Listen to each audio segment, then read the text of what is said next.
नमस्कार, मैं हूं दीपाली राणा और आप देख रहे हैं जी बिजनेस स्पेशल। बाय अमेरिकन हार अमेरिकन। दरअसल बाय अमेरिकन हार अमेरिकन ये ट्रम्प की पॉलिसी है और वो इस बात पर जोर दे रहे हैं कि अमेरिकी सामान खरीदिए और अमेरिकी लोगों को नौकरी दीजिए। अभी ये पॉलिसी लागू नहीं हुई है, लेकिन इतना जरूर कह सकते हैं कि ट्रम्प की ये पॉलिसी पीएम मोदी की मेक इन इंडिया पॉलिसी के जैसी ही है। लेकिन अगर ये पॉलिसी लागू हुई तो इसके मायने क्या होंगे, क्योंकि भारतीय कंपनियों के लिहाज से अगर देखें तो दो ऐसे सेक्टर हैं जिसकी मैक्सिमम कंपनियां अमेरिका में बिजनेस करती हैं, वो है आईटी और फार्मा। आईटी और फार्मा पर बाय अमेरिकन हार अमेरिकन पॉलिसी अगर लागू हुई तो क्या असर होगा, ये समझने की हम कोशिश करेंगे। जी चोखालिंगम हमारे साथ ऑलरेडी मौजूद हैं, मेरे सहयोगी अंचल भी मौजूद हैं और यही जानने की कोशिश करते हैं कि कितना असर होगा। क्या अमेरिका के लिए इंडियन कंपनीज के बिना बिजनेस करना क्या आसान होगा या फिर नहीं। लेकिन सबसे पहले अंचल के पास चलते हैं। अंचल, ट्रम्प के आने के बाद से ही काफ़ी अटकलें लगाई जा रही थी कि क्या असर होगा इंडियन आईटी कंपनीज पर, इंडियन फार्मा कंपनीज पर, अगर वो पॉलिसी लागू करते हैं जो बाय अमेरिकन हार अमेरिकन की हम बातचीत कर रहे हैं। तो सबसे पहले तो आपसे ये जानना चाहेंगे कि एग्जैक्टली उनके इस स्टेटमेंट को कैसे आकलन किया जाए, मायने क्या हैं इसके और क्या असर होने की प्रोबेबिलिटी है उन कंपनियों पर जो अमेरिका में कामकाज करती हैं। शुक्रिया दीपाली। देखिए, इस जो buy American hire American policy है, इसके दोनों पहलू हैं, बुरे भी हैं और अच्छे पहलू भी हैं। सबसे पहले बात करते हैं देखिए ब्रॉडली अगर देखें, आईटी फार्मा ऑलरेडी आप बता चुकी हैं, लेकिन इसके अलावा यूएस में काफ़ी एक्सपोर्ट भी होता है। ऑटो एंसिलरी एक्सपोर्ट है, खाद्य पदार्थों का एक्सपोर्ट है, तो कई सारे सेक्टर्स को इफेक्ट करेगी ये पॉलिसी। अगर देखें आईटी की सबसे पहले मैं बात करूं तो FY17 कहीं ना कहीं आईटी के लिए 16 के मुकाबले बेहतर रहा था। जो प्रोजेक्ट्स जो कंपनियों ने, यूएस बेस्ड कंपनियों ने अपने स्पेंडिंग कट्स किए थे वो रिलीज होते हुए दिखे थे, तो कहीं ना कहीं बेहतर ऑर्डर्स मिलते हुए दिखे थे। लेकिन हाँ, डोनाल्ड ट्रंप के आते ही H1B वीज़ा के खर्च बढ़ने का खतरा मंडराना शुरू हो गया। और ये अगर हायर अमेरिकन की बात करें स्पेसिफिकली यहाँ पे, अगर ये पॉलिसी में लागू हो जाता है तो आईटी कंपनियों को अपनी यूएस में हायरिंग बढ़ानी होगी। वहीं दूसरी ओर देखें तो ओवरऑल जो आईटी रेवेन्यू जनरेट करता है डॉलर टर्म्स में, वहाँ चिंता ये आ जाएगी, जिस तरह से ग्लोबल सिनेरियो इस समय है, डॉलर इंडेक्स हाई पे, तो कहीं ना कहीं क्रॉस करेंसी हेडविंड्स आईटी कंपनियों के आप रडार पे होगी और सारे कैलकुलेशंस करने में लगे होंगे कि किस तरह से अपनी करेंसी को हेज किया जाए। क्योंकि बाकी इंडेक्सेस जैसे यूरोप से अगर आप कमाते तो वहाँ पे आपको नुकसान हो सकता है डॉलर की वजह से। फार्मा की जहाँ तक बात रही, फार्मा की सबसे बड़ी दिक्कत इस समय यूएस FDA बनी हुई है। देखिए लगातार मोरलेस कई सारी फार्मा कंपनियों के ऊपर वार्निंग लेटर्स जारी हुए हैं, फॉर्म 483 जारी किए हैं, तो कहीं ना कहीं वो दिक्कतें सॉल्व करना बेहद ज़रूरी हो जाएगा फार्मा कंपनियों के लिए। और अगर बाय अमेरिकन की बात की जाए तो जितनी भी फार्मा कंपनियाँ इंडिया में जेनरिक्स बना के यूएस एक्सपोर्ट करती थी, अगर ये पॉलिसी आती है तो उनको अपने यूएस में जो प्रोडक्शन है उसे रैंप अप करना पड़ेगा, यूएस प्रोडक्शन में निवेश करना पड़ेगा। वो एक खतरे की घंटी रहेगी कंपनियों के लिए, क्योंकि उनका खर्च एस्केलेट हो जाएगा। सेम तर्ज कहीं ना कहीं ऑटो एंसिलरी कंपनियों के लिए भी है, उनको भी यूएस में हायरिंग और प्रोडक्शन दोनों बढ़ाते हुए देखना पड़ेगा अगर ये पॉलिसी लागू होती है। लेकिन हाँ, जैसा कि मैंने कहा, इसका एक अच्छा साइड भी है। अच्छा साइड ये है कि यूएस इकोनॉमी ग्रो कर रही है, अर्थव्यवस्था स्ट्रांग है, तो काफ़ी अपॉर्चुनिटीज़ इंडियन कंपनी के लिए आती हुई दिखेंगी। यूएस ऑलरेडी एक एजिंग पॉपुलेशन का चैलेंज फेस कर रही है, वो फार्मा कंपनियों के लिए फ़ायदेमंद होता है क्योंकि दवाएं ज़्यादा कंज्यूम होंगी।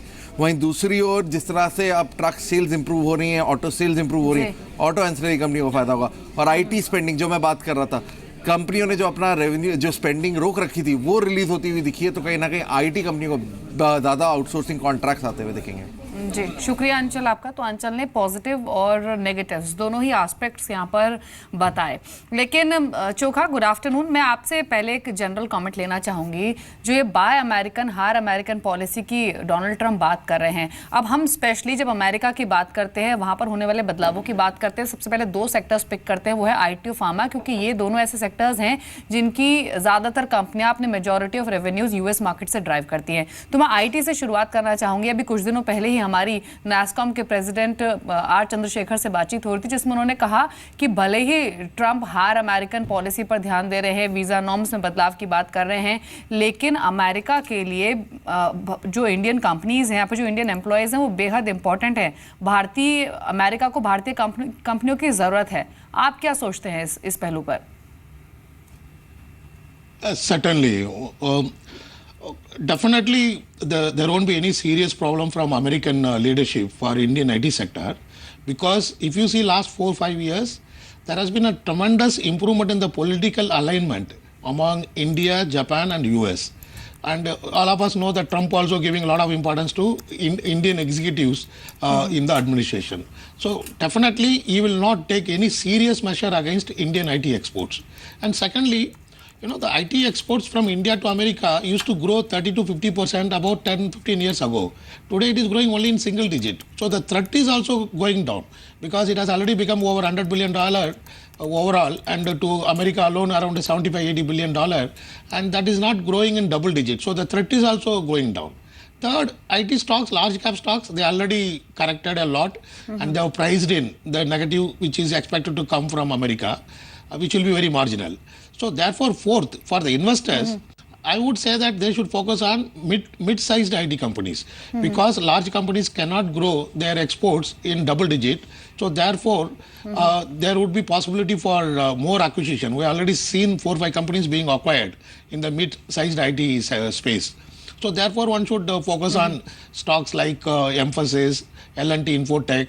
So these are some of the mid-sized IT companies. They will see valuation upgrade, and one can definitely make a very good return in the mid cap IT stocks. जी, तो यहाँ पर चोखालिंगम का व्यू यही है कि mid cap IT companies जो है उन्हें आप देख सकते हैं इन्वेस्टमेंट के नज़रिए से। कुछ नेम्स भी उन्होंने यहाँ पर लिए जिसमें उन्होंने एम्फोसिस का भी जिक्र किया, लेकिन बड़े आईटी शेयर्स में अगर आप ऑलरेडी निवेशित हैं तो उस पर भी स्ट्रैटेजी समझेंगे। लेकिन उससे ठीक पहले आपको बता दें कि मैक्वारी के पीके बसु से भी हमारी बात हुई थी जिसमें उन्होंने कहा कि ट्रम्प की पॉलिसीज़ का भारत पर नेगेटिव नज़र नहीं होगा।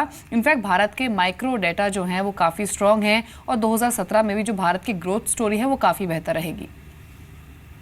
I think the interesting thing about India's exports to the US is that they are mainly finished products. They are things like refined petroleum. They are things like gems and jewelry, engineering goods. They are not part of a global supply chain like the Chinese and the rest of Asia's exports are. So I don't think they will suffer that much from this US measure. Most of India's exports should actually hold up reasonably well even with the US. And so I think India will look relatively good. I think the other thing to work is that we had a current account number recently. On a 4-quarter moving average basis, the current account is now near surplus. And it's going to be in surplus in the full fiscal year this year. So India's external position is sound. Demonetization has been a mild short-term setback. But I think the India story is going to look very good in 2027. तो आपने सुना यहाँ पर mister Basu को भी जो कह रहे थे कि भारत की ग्रोथ स्टोरी काफ़ी बेहतर है और जो ट्रम्प की पॉलिसीज़ होंगी भी वो इंडिया को इम्पैक्ट नहीं करेंगी। लेकिन इतना फॉर श्योर है, अभी जो हाल ही में स्टेटमेंट्स आए भी थे कि वीज़ा नॉर्म्स में बदलाव हो सकते हैं, उसके बाद हमने देखा है कि डोनाल्ड ट्रम्प के चुनाव के बाद और इन सब डेवलपमेंट्स के बीच में कई ऐसी कंपनियाँ हैं जिन्होंने US में लोकल हायरिंग इंक्रीज़ की है, जिनमें इन्फोसिस है, विप्रो है, TCS है। इन सभी कंपनियों ने अपनी लोकल हायरिंग वहाँ पर इंक्रीज़ की है, यानी वो कहीं ना कहीं प्रिपेयर हो रही हैं इस चीज़ के लिए। चोखा, दो चीज़ और मैं आपसे जानना चाहती हूँ। पहला तो ये जो भी आपने अभी सम अप किया उसके हिसाब से आप ये कहना चाह रहे हैं कि US में ठीक है ट्रम्प की पॉलिसीज़ अगर आई भी वो बहुत ज़्यादा असर नहीं डालेंगी इंडियन IT कंपनीज़ को, या फिर इन वीज़ा इश्यूज़ को लेकर बहुत ज़्यादा कंसर्न्स नहीं होने चाहिए, क्योंकि ऑलरेडी कंसर्न्स बहुत सारे और दूसरे जो कि IT क्षेत्र से जुड़े हुए हैं, फिर चाहे वो डिमांड हो, क्लाइंट ऑर्डर्स रिन्यूअल हो जहां पर हम स्लो डाउन देख रहे हैं, BFSI सेगमेंट में भी ग्रोथ इश्यूज़ आ रहे हैं, आप ये कहना चाह रहे थे। और दूसरा चीज़ ये, आपने मिड कैप IT की बात की, इन्फोसिस, विप्रो, TCS, ये स्टॉक्स भी वैल्यूएशन वाइज काफ़ी बेहतर लेवल पर है, यहाँ भी आपका इन्वेस्टमेंट कम्फर्ट क्यों नहीं है? That's what already these stocks are punished. Wipro, TCS, Infosys. Why I am more worried is that the base of Indian IT export is now around $108 billion. Okay. Now these three companies are growing in dollar term in single digit. Unfortunately, one of them is growing even in rupee term in single digit, the revenue. So this is not going to change. So therefore, one can buy and hold a stock like Infosys for a defensive purpose. But if one wants to make wealth, that is available only in the good quality mid-sized IT companies. We have seen, something like, I'm not recommending, just for example, Sasken, it has given a phenomenal return from the low base. It has given even 100% return in the last 1.5 years. Even if you take Emphasis from the bottom, it has given very good return. But still, stock like Emphasis, L&T Infotech, they are quoting at 11-12 PE on 1 year forward earning. Still at a discount to the large IT cap stocks. So I expect, the large companies to go for acquisition of these kind of companies because organically they cannot grow. So that's why I feel maybe for defensive purpose one can have stock like Infosys, but for wealth creation one can have this kind of quality mid-sized IT companies.